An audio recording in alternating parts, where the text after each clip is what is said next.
Hello and welcome everybody to the IMAX Credit Repair Firm. And part of our entrepreneur series, we have again on this show, entrepreneur extraordinaire, Laz Vento. If you know from the last podcast, he's a good friend of mine. And, I've seen him turn from, a solopreneur into an entrepreneur. And he did it with Airbnb, where he's making $1 million a month on Airbnb. And he kind of followed the same template on Turo to be able to rent cars. So this podcast, you're going to find very, very helpful if you're figuring out in your head what business to pursue. Turo could be one of them. And Laz is going to break it down for us, right? So Laz, man, welcome to the show again, bro. How are you doing, man? I'm doing great. We made it again. Beautiful. So here's what I want. Here's what people are dying to find out, right? Tell us how you got started with Turo and what's that journey been? Where did you start? Where did you end up at? Well, starting, it's not something I was planning on doing. I'll tell you that. I watch a lot of stuff on YouTube, and I ended up finding a few people that I thought were interesting that were doing the Turo business, and they were scaling.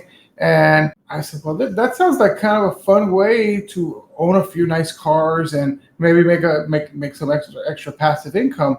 So that's how I started doing Turo.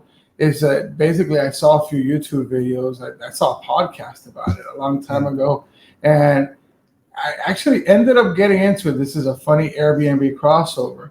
So the guy that was on the podcast that I saw, I ended up reaching out to him on Instagram and saying, what's up? And one day I noticed that he was actually staying at one of my Airbnbs in Miami. I recognized his name. I looked on the camera, and I'm like, there he is.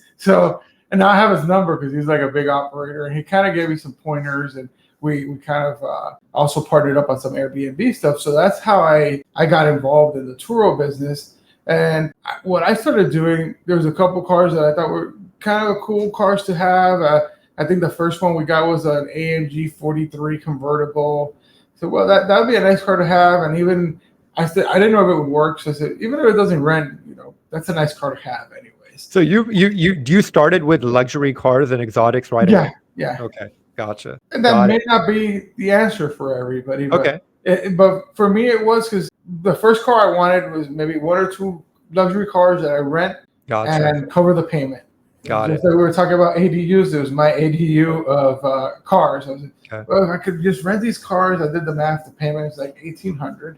If I rent it 5 or 6 times in a month for $300, now I have a free Mercedes. Is how I looked at it. I wonder how cars that are not stationary like real estate. So there's other risks that I was thinking about. But that's how I started. So I got I bought 2 Mercedes and started renting them, and they started renting right away. I remember I said, well, I wonder if this is real. I wonder if this is actually going to rent, and how the customers are going to be. So what I did, which maybe I don't recommend because I actually have other systems now in place, but I just made my house address the place you came to pick up the car, and people were just coming to the house and picking up those cars. Now what I do, I found a nice mall that's not far from my house, like a 5-minute drive, and I make that our like location for the business because it for safety, especially for women. When I started, I didn't think about that, but now I'm like, well, maybe for safety, we shouldn't have people just come to our front door. So those were the first few cars, and the way it worked is I saw I was doing good, so I started getting more cars. And this is a credit, unless you have cash, this is a way you could use your credit. So I leased a couple cars, and then I said, well, those cars are doing good. So I bought a few Corvettes, and those were real hot at that point. So I was making quite a bit. And I don't know if you've seen the article where Yahoo Money reached out to me because Turo took notice that this guy in Miami all of a sudden had all these cars on their platform. And how many did you have at the time? I think I scaled it up to, I want to say 27 cars. Okay. How many are you sitting on now? I'm sitting on 14 now. Okay. And why the pullback? Well, some cars don't work. Okay. And those are tough lessons. Okay. And the other thing is there was another little arbitrage because when I first started doing this, car values were the only time in history this has happened is car values were going up as we were buying cars. You drive off a dealership, the car appreciates. So there was a lot of cars that I ended up just selling at a profit. I remember I got a Tesla, one of those the ones that the doors open up, and I was like, yeah, this car. When I drove it the first time, I'm like, this car's too fast. Somebody's gonna crash this car, and I'm not gonna rent it. So I decided just to keep it. And I'm like, we have so many cars, and I went to a dealer and said, what will you guys give me for this? And it was like $30,000 more than I paid for it. So I better start looking at the inventory, see what cars have equity. And I sold a lot of cars, and I started fine-tuning my inventory to stuff that actually sells and sells that actually rents at a profit. The last, like Turo seems to be like one of the more low-risk businesses, right? Because it's not like you're going to go buy an Airbnb property or rent one and be in it for a crap load of money, right? You could start pretty small, right? You can start with a $3,000 car or something, really, and make money. So wow. Okay. Then there's people who do what they call what do they call it? Economic car play. So they get real cheap cars, and a lot of them are guys that want to do Uber or Uber Eats, and they'll rent the car for a month or something from you because they can't really afford to go out and buy a car, and they make money by rent. And the rentals on Turo, are they like? Yeah, I rented a car to go to Vegas, and it was just this Christmas holiday, and it was a 3-day rental, right? So it's like, unlike Airbnb, there are no limits or caps on how long or how short the rental has to be. I'm going to tell you my biggest Turo reservation. This girl rented one of my G-Wagons for like 7 months. Oh wow! It was like a $70,000 reservation or something. That's insane. Jeez. Wow. Well, if you think about it, she was getting. But she kept on renewing it, or she kept every month. She would rent another month. Okay, gotcha. And this was after Ian, so her car had gotten totaled, and she was waiting for a new car. And wow. She wanted a G-Wagon. It was hard to get another one. Yeah. So she was willing to pay me $10,000 a month to drive mine. Wow, fascinating. What is tell me, what is the so somebody who wants to get started right now, like somebody's on this podcast, right? Mm-hmm. What if you were them? If you were in their shoes going back, like what are you doing at that point, right, to get your feet in the door? Let's just say if I already have a car, I need the car for work.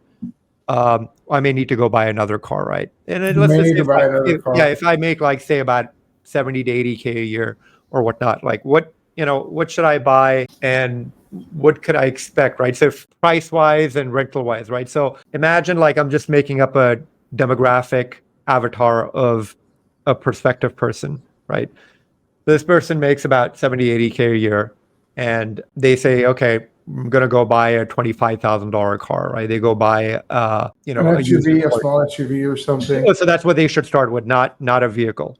A car that you could get like a broad audience if you're only going to have one, and something that's cheap. Let's say you get a $22,000 SUV, $500 $400 payment. Okay. So let's say you're renting it for $80 or $100 a night. So that would go for 80 to 100 a day. Okay, got it. And like, I know that the city's really, what's it looking like in Miami, right? Like if you had a $22,000 SUV right now, and I know that you can't talk about LA, right? But out of 30 days, like how often the way the current market is, given that it's March 2024, right? How often could you expect it to rent out of the month? A lot of my cars are out most of the month, especially now because it's spring break. Okay, got it. So cars are just as seasonal as home rentals. Got it. So there's a seasonality effect involved as well too. Same thing. If people are coming into town, they're to stay in a hotel, they're gonna need a car. And the great thing with Turo is that you offer hotel or airport pickup and drop off with the car, and that's something you make extra money on. We charge $125 for all of that. Gotcha. Yeah, you brought up something interesting too. Like, for instance, I live in Santa Monica, and over here, Like I was looking at like during the holiday season, there was nothing around me, barely anything around me, right? And I'm like, what the hell? And I had to drive like 15, 20 minutes to get a car. Yep. So I was wondering if on tour, like it allows you to change your location.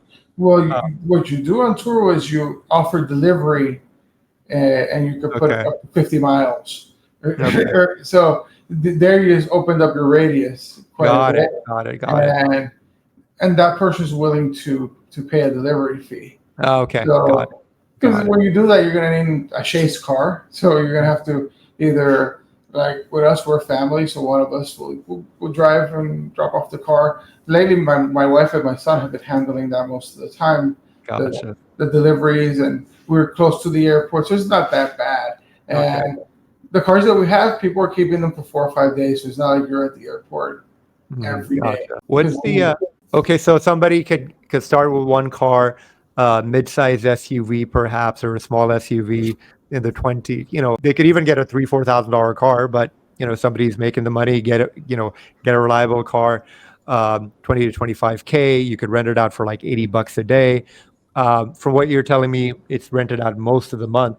So that means that even if you rent it out 20 days, you're making $1,600 off it. Yeah, let's say you're making 18 days and your payment's 300. So Right. that leaves you like $1,500. Obviously, Gotcha. you got to take into account some wear and tear on your car, Yeah. but still to make $1,000 profit or $1,500 profit, it's still pretty substantial. You could literally maybe pay that car off in a year, with what you're doing, and then just keep operating that car until it's no longer viable anymore. And that's what I see a lot of these guys do when they're like running fleets of these cheaper cars. They buy like a $15,000 or $20,000 car, and they just keep operating it until it's no longer viable. And that's a good business model for some people. Ride until the wheels fall off, baby. Literally. Yeah. But I personally like the nicer cars. When I started, like the Corvettes, and I've been sticking with Corvettes because there's a certain demographic, especially people that rent Corvettes are usually older and they take care of the cars better. So and they pay. The Corvettes are still making $300-$350 a day. So if you have a $1,200 or $1,400 payment, it only takes 4 days to cover your payment. And if you're Fascinating. doing, Let's talk about that, right? So that's serious money, right? So your Corvette, you're purchasing it, and what's the cost of say like a slightly used one, like 2 years old right now? probably in the 70s, 65 to 70. Okay. So $1,000 a month payment. Yeah, 1,000, 1,400 add insurance and whatnot. By the way, how do you get around the insurance issue, right? Because a lot of insurance companies don't want to insure for Turo. Well, remember, your insurance company is not insuring for Turo. Turo is insuring the car. Okay, so you don't have to worry about that. Yeah, remember, when you're driving the car, Yeah. you're using your insurance company. Okay, so what about for the consumers, that the Turo users, right? Do they need to buy, if they have insurance themselves from their insurance company, does that cover Turo or not? No, Turo. The way Turo works is that they have different tiers of insurance that they charge. So you got to buy. Okay, so the consumers will buy insurance from Turo. Yeah, you don't know what it is, and for you it doesn't matter because they're covering you. For them, that insurance is like a profit center of some sort. Okay. Okay, got it. So what if somebody, like for instance, like when I rented, right? I didn't know that Turo is going to cover me or not. I thought my insurance would cover me. So initially I was not going to get insurance, but later on I did. But it was like somebody who's a consumer rents one of your cars. He thought insurance company covers it, but they really don't. What happens then? Turo still pays because Okay, got it. Okay, cool. When you're driving the car, Turo gives us like a blank insurance card that says it covers during all trips. So as long as there's an active reservation. Okay. Whatever. Doesn't matter if they bought insurance or not. Yeah. Okay. Turo covers you. Oh, beautiful. That's amazing. Okay. Yeah. That puts I'm sure a lot of people's. And in Miami, we had a lot of claims during special events and stuff. And Turo was always taking care of us. The worst one was a guy who flooded one of my G-Wagons. Jesus. and I would, and this is a situation where I would not have been covered. Okay. But how the hell did he flood your G-Wagon, man? this is the craziest thing in the world. So during one of these big Miami storms, there was a concert going on, and it rained like heavy for 14 hours. Yeah. And he left the sunroof open in the car. Oh my God. You had 14 hours or something of rain inside the car. And what ends up happening, he's driving down the highway and the car just turns off. He texted me. It was like 1:30 in the morning. He's like, your car broke down on me. And I'm like, really? And he sends me a picture. He didn't know it was flooded? Oh, he knew. He knew. But he was drunk or something, because he sent me a picture of I said, let me see what's on the dash. Like maybe there's a light or something. And when I look, I zoom in and there's water inside my dash, like a fish tank, like half of it was filled. And I'm like, did you see the water? He's like, what you do? He's like, no, your car's just not working. And I'm like, you obviously there's water. So when the car comes, it was comedy, man. That's comedy. That was a funny one. And because he sent that picture and he sent it through the platform, because mechanical is not covered. Yeah. But they ended up, Turo did good on that one. They took care of everything for me. So tell me, so somebody's got like a mid-size SUV, they rent it out, they're making some money, then they scale out. So they should, unlike Airbnbs, most people go ahead and purchase cars, right? They purchase. And tell us, like, you give us a very good one that, hey, you get a mid-size SUV, something that has like a wide audience. A wide audience, car that's under warranty. Because you don't want to have to be going out of pocket on any of this stuff. Yeah. So car with warranty, even buy an extended warranty. That way you have some coverage, because you're using this car as a business asset. So wide audience cars that have a low payment, that you're going to at least, at very worst, maybe make double of your $300 payment. It's interesting. I have one of my a cousin of mine that does Turo as well too, and he's got like 2-3 cars, and it's kind of like what he does. He doesn't work, do anything else. He just has like 2-3 cars that he rents out, and he lives off those. What kind of cars? Yeah, I think one's a Denali or something like that. SUVs, yeah. I think another one could be Subaru. I'm not sure, but yeah, that's kind of like what he did. Got 3-4 cars with his partner, and they rented those out. So I personally know a family member of mine that's making money off doing this, and he's somebody who just doesn't like to work. So if he's figured it out, well, it's a fairly Turo, unlike Airbnb, that has a lot more moving parts, because you have to lease properties, and then you need housekeepers. And on Turo, what we do, it's easy, because we find like what we do is there's a lot of these little membership car washes. You pay like $39 a month for unlimited car washes. Yeah. So you can just run the car through and free vacuum it, and that's it. It's not really an intense thing. Yeah. So it's easy to operate a small fleet. When it becomes problematic, and that's another reason why I kind of scaled down, is when you get to like 30 cars, you start thinking you need a location to keep 30 cars, and now there's other expenses. So in that business, at least for me, there's a sweet spot. Anywhere between 9 to 14 cars, certain select units. That's where you want to be. For me, I love the sports cars on there. They're making a very decent profit, and it's fairly hands off. Gotcha. Drop off a car, pick it up, and that's it. Turo customers don't really give you too many complaints or questions. Got it. So they're both, here's the question for you. If somebody is like just getting into like the Airbnb, or torn between Airbnb and Turo, right? Mid-income, like average income folks and so forth, they live alone. What should they start with first, you think? Turo or Airbnb? It's a toss-up. It all depends their living situation. Okay. If you have a house that you could do the ADU setup, or that's where I would always start, because now you're living for free. Then you get yourself a car. and then now you're making $1,000 and living for free.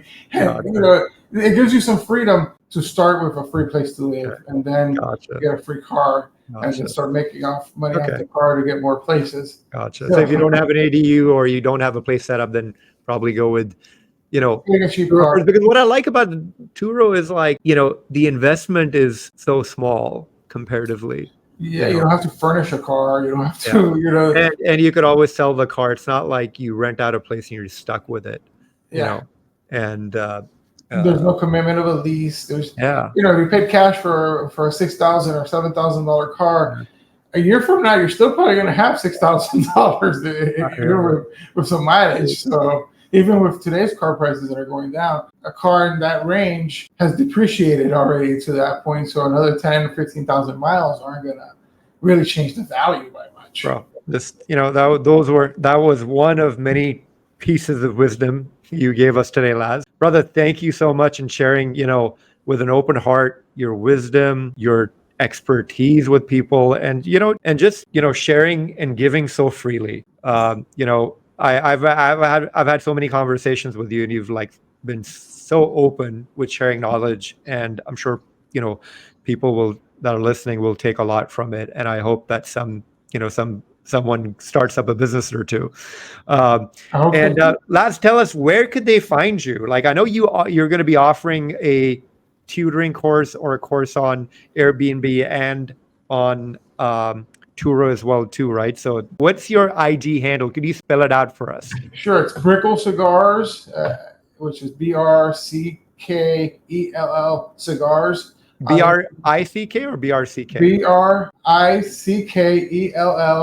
Cigars. Brickell Cigars on Instagram. You'll see that there's a lot of content on there, a lot of free information. So you could get a lot of the tea on this whole thing just by Beautiful. watching. There's a few hundred videos of different things that I've done and how I've done it. And we are going to come up with a new course, which is going to be coming out in about a month, which is going to give in-depth information with today's market, what's going on. There's a lot of different things that are happening, a lot of new ways to make money, and a lot of the pitfalls to avoid. So a lot of great things there, and definitely use the free information. Cool, man. Brother, thank you so much again for being on the show. Everybody, thank you so much for listening. You heard it from Laz as well too. Brickell Cigar, his IG handle. And if you're looking to restore your credit, that's the place, and that's where you want to start. IMAXcredit.com. Reach out to us. Been wonderful once again, and I'll talk to you soon, Laz. All right. It's been a pleasure. Bye.